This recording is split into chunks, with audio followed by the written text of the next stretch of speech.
आलसी तोता।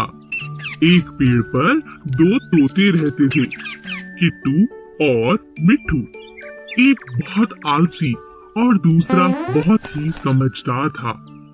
एक दिन समझदार तोते ने देखा कि पेड़ की जड़ से एक बेल निकल गई है, जो पेड़ का सहारा लेकर चढ़ती जा रही है। अरे देखो, हमारे पेड़ पर एक बेल ऊपर की तरफ आ रही है। चलो मिलकर इसे काट दें। मुझे तुम्हारी सहायता चाहिए दोस्त। मैं अकेले इस बेल को नहीं काट सकता। आज तो मैं बहुत थका हुआ हूँ, हम कल काट लेंगे। ठीक है दोस्त, पर हम कल इसे जरूर काट लेंगे। अगले दिन फिर से तोते ने मिट्ठू को आवाज लगाई। मिट्ठू मिट्ठू देखो, बेल तो दिन प्रतिदिन लंबी होती जा रही है। आओ इसे काट दें। कहीं शिकारी आ गए तो इसके सहारे हमारे बच्चों तक पहुंच जाएंगे। तुम्हें इतनी जल्दी क्या है, कर लेंगे। मिट्ठू तुम बात को समझो, अभी तो बेल नाजुक है, मिलकर हम इसे काट सकते हैं।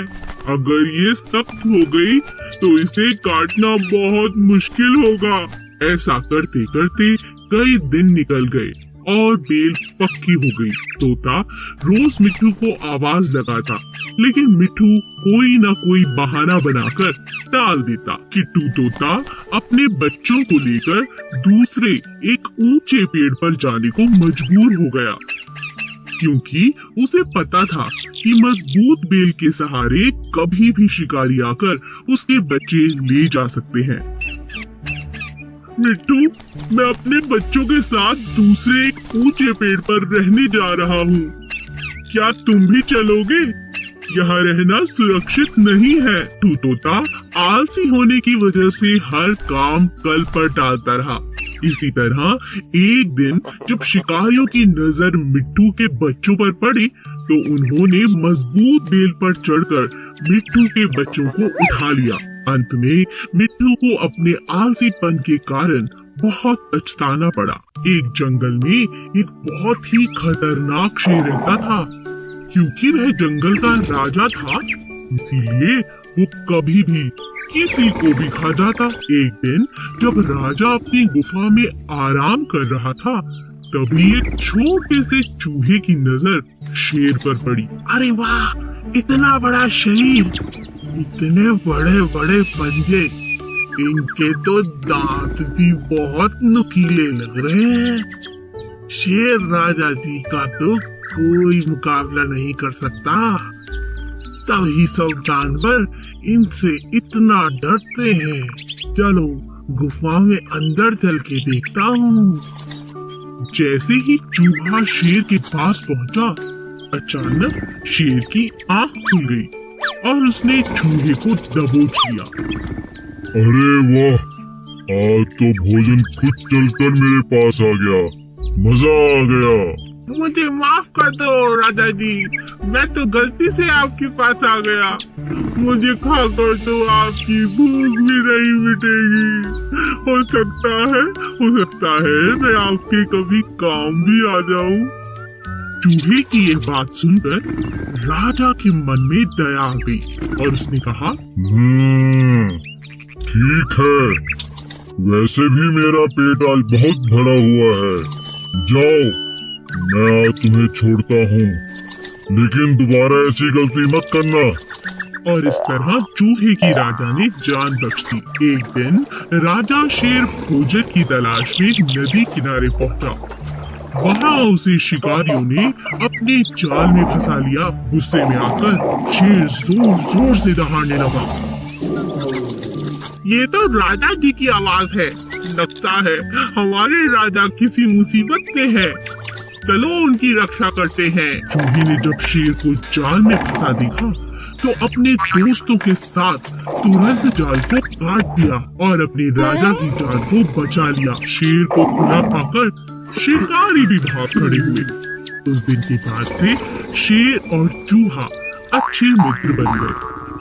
एक घने जंगल में एक पेड़ पर कालू कौवा अपना घोंसला बनाकर रहता था। उसी पेड़ के नीचे एक सांप का बिल था। एक दिन कालू जब भोजन की तलाश में गया, तो पीछे से सांप ने उसके अंडों को खा लिया। जब कौवा वापस अपने घोंसले में आया तो अपने बच्चों को ना पाकर बहुत उदास हो गया। कौवे को सांप पर शक भी हुआ और उसने फिर सांप से पूछा, भाई साहब, क्या तुमने किसी को मेरे घोंसले की तरफ आते देखा? किसी ने मेरे अंडों को खा लिया है? नहीं, मैंने किसी को नहीं देखा। मुझे नहीं पता तुम्हारे अंडे किसने खाए। कुछ समय बाद फिर से ऐसा ही हुआ, पर इस बार कौवे ने सांप को अपने अंडे खाते हुए पकड़ लिया। अच्छा, अब समझ आया, तुम ही मेरे अंडों को खा जाते हो। मुझे तुम पर पहले ही शक था। तुम्हारी इतनी हिम्मत कैसे हुई? मेरे अंडों को खा गए। मुझे भूख लगी थी, इसीलिए मैंने तुम्हारे अंडों को खा लिया। तुम मेरा कुछ नहीं बिगाड़ सकते। इतना कहकर सांप अपने बिल में चला गया। कालू बहुत उदास हो गया और उसने सांप से बदला लेने की सोची। फिर वह उड़ता हुआ राजा के महल की तरफ चला गया। तभी उसकी नजर महारानी पर पड़ी, जो तालाब में स्नान कर रही थी। महारानी के कीमती जेवर तालाब के किनारे पड़े थे, जिनकी निगरानी उनके सिपाही कर रहे थे। कालू कौवे को एक उपाय सूझा। वह एक लंबा सा हार अपनी चोंच में फंसाकर उड़ने लगा। सभी सैनिक कौवे का पीछा करने लगे। कालू ने चालाकी से उस हार को सांप के बिल में डाल दिया। जब सैनिकों ने बिल में डंडा मारा, तब बाहर निकला सांप, जिसके गले में महारानी का हार था। सैनिकों ने पीट पीट कर सांप को जान से मार दिया और हार ले लिया। इसी तरह कालू कौवे ने सांप से अपना बदला ले लिया। दो कौवे। एक जंगल में दो कौवे रहते थे। एक था कालू और दूसरे का नाम था भोलू। दोनों मिलजुल कर साथ साथ रहते थे, लेकिन उनमें से कालू बहुत चालाक और हट्टा कट्टा था और बेचारा भोलू जैसा नाम वैसा ही सीधा और सादा था। एक दिन कालू और भोलू में बहस हो गई। मैं तुमसे ज्यादा हट्टा कट्टा हूँ, इसलिए मैं तुमसे ताकतवर हूँ। नहीं, मैं तुमसे ज्यादा ताकतवर हूँ, क्योंकि मैं तुमसे उम्र में बड़ा हूँ और ज्यादा समझदार हूँ। दोनों अपनी अपनी बात पर अड़े रहे। कालू कहता है कि वह ताकतवर है और भोलू कहता है कि वो ताकतवर है। बस ये लड़ाई खत्म होने का नाम ही नहीं ले रही थी। तब दोनों अपने बीच में प्रतियोगिता रखते हैं। जो भी अपनी चोंच में एक थैली में कुछ भरकर जितना ज्यादा ऊपर उड़ेगा, वो ही ताकतवर होगा। कालू बहुत चालाक था। उसने अपने थैले में रुई की गेंदें भर दी, लेकिन भोलू के थैले में नमक भर दिया, जिस बात का भोलू को पता ही नहीं चला। अब दोनों ने उड़ान भरनी शुरू की। देखते ही देखते कालू ऊपर की तरफ चला गया और बेचारा भोलू वजन के मारे ज्यादा देर तक ऊपर नहीं उड़ पाया। वह नीचे नीचे ही उड़ता रहा, क्योंकि उसकी थैली में ज्यादा वजन था। तभी अचानक बहुत तेज बारिश होने लगी। कालू बहुत परेशान हो गया, क्योंकि रुई की गेंदें बारिश के पानी की वजह से भारी हो गई थी, जिसकी वजह से उसका थैला भी भारी हो गया था।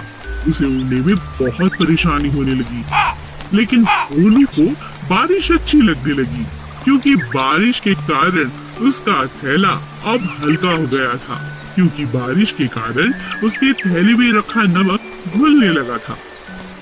अब भोलू ऊपर उड़ने लगा और उसने चुनौती भी जीत ली। हमें किसी को धोखा नहीं देना चाहिए। दो बकरियां। एक बार की बात है, रतन नाम का एक चरवाहा अपनी बकरियों को नदी किनारे घास चराने ले गया। रतन नदी किनारे पेड़ की छांव में सुस्ताने लगा और दोनों बकरियां घास चरने लगी। अचानक पहली बकरी को नदी की दूसरी तरफ हरी हरी घास दिखाई दी। अरे वाह, उस पार तो इतनी सुंदर घास, ये तो बहुत स्वादिष्ट होगी। मैं उस पार जाकर इसे खा लेती हूँ। मैं पर कैसे? तभी बकरी की नजर एक पेड़ पर गई जो बहुत लंबा था और किसी कारण से गिर गया था और नदी के उस पार तक जुड़ गया था, जैसे कोई पुल हो। बकरी बहुत खुश हो गई और सोचने लगी कि मैं इस पेड़ के सहारे उस किनारे तक पहुंच सकती हूँ। बकरी पुल पर चढ़ने लगी। तभी उसकी नजर एक और बकरी पर पड़ी जो उसी पेड़ के सहारे उस पार आना चाहती थी। पीछे हट जाओ, पीछे हट जाओ, मुझे नदी पार करनी है। मैं तुम पीछे हटो, तुम पीछे हटो। दूसरी बकरी ने कहा, पहले तो मैं इस पर आई हूँ, पहले मैं पार करूंगी। मैं दोनों बकरियां आपस में झगड़ने लगी। पहली बकरी समझदार थी। उसने कहा, मैं पीछे नहीं हटूंगी, मगर नीचे बैठ जाती हूँ। तुम मुझे टाप कर नदी की दूसरी तरफ जा सकती हो। मैं झगड़ा कर कोई फायदा नहीं। दूसरी बकरी मान गई और पहली बकरी के छुपते ही वह टाप कर नदी के दूसरी तरफ चली गई। दोनों बकरियों ने नदी पार कर ली और एक दूसरे को शुक्रिया अदा किया। हमेशा लड़ाई झगड़े से नहीं, बल्कि बुद्धिमानी से हल निकाला जा सकता है। कौवा और बंदर। एक बड़े से बरगद के पेड़ के ऊपर कौवे का छोटा सा घोंसला था।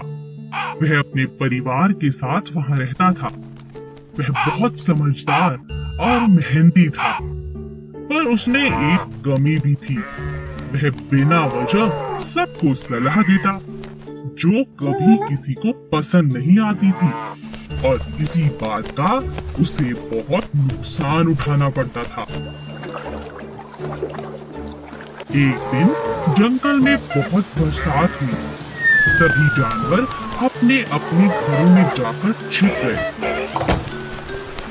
लेकिन कौवा निश्चिंत था, क्योंकि वह भी अपने घोंसले में सुरक्षित था। तभी उसने देखा कि एक बंदर भीगता हुआ पेड़ पर चढ़ गया और वह ठंड से बहुत कांप रहा था। अरे भाई बंदर, तुम अपने घर क्यों नहीं चले जाते? यहाँ बारिश में क्यों भीग रहे हो? बंदर ने कांपते हुए कहा। मेरा तो घर ये पेड़ ही है। मैंने तो कभी घर बनाया ही नहीं, ऐसा सोचा ही नहीं। तुम बंदर बहुत मूर्ख होते हो। मैंने तो बरसातों से पहले ही अपना घर बना लिया। देखो मैं कितना सुरक्षित हूँ। मेरा परिवार भी सुरक्षित है। बंदर को बहुत गुस्सा आया और उसने गुस्से में आकर कौवे का घोंसला तोड़ दिया। अब समझे? इसीलिए कहते हैं, हमें बिना पूछे किसी को सलाह नहीं देनी चाहिए। दो बिल्लियां और बंदर। एक शहर में दो बिल्लियां थीं। वो दोनों साथ साथ खेलती और खाना भी साथ साथ ढूंढती। एक का नाम था लूसी और दूसरी का नाम था पूसी। दोनों खाने के लिए बहुत झगड़ा भी करती थी। दोनों चोरी करने में बेहद माहिर थी। जब भी किसी के घर का दरवाजा खुला रह जाता, वो तुरंत जाकर रसोई से दूध पी लेती। एक बार वे दोनों खाने की तलाश में घूम रही थी। अचानक रास्ते में उन्हें एक रोटी दिखाई दी। लूसी ने कहा, अरे वाह, ये कितनी स्वादिष्ट रोटी है। मेरा तो खाने का इंतजाम हो गया। लूसी ने कहा, क्या कहा? यह रोटी मेरी है। मैंने इसे पहले देखा था। तुम जाओ यहाँ से। लूसी ने कहा, क्या? तुम हमेशा दूसरों का खाना खाती हो, दूसरों से छीनती हो। चली जाओ यहाँ से। ये मेरी रोटी है। मुझे बेवकूफ मत बनाओ। यह रोटी मेरी है। लालची कहीं की। मेरी मेरी मेरी मेरी। दोनों बिल्लियां जोर जोर से रोटी के लिए आपस में झगड़ने लगी। तभी वहाँ उनका दोस्त बंदर आ गया। बंदर ने कहा, इतनी सी बात पे क्या झगड़ना, मैं इस रोटी को आधा कर देता हूँ, तुम दोनों उसे खा लो।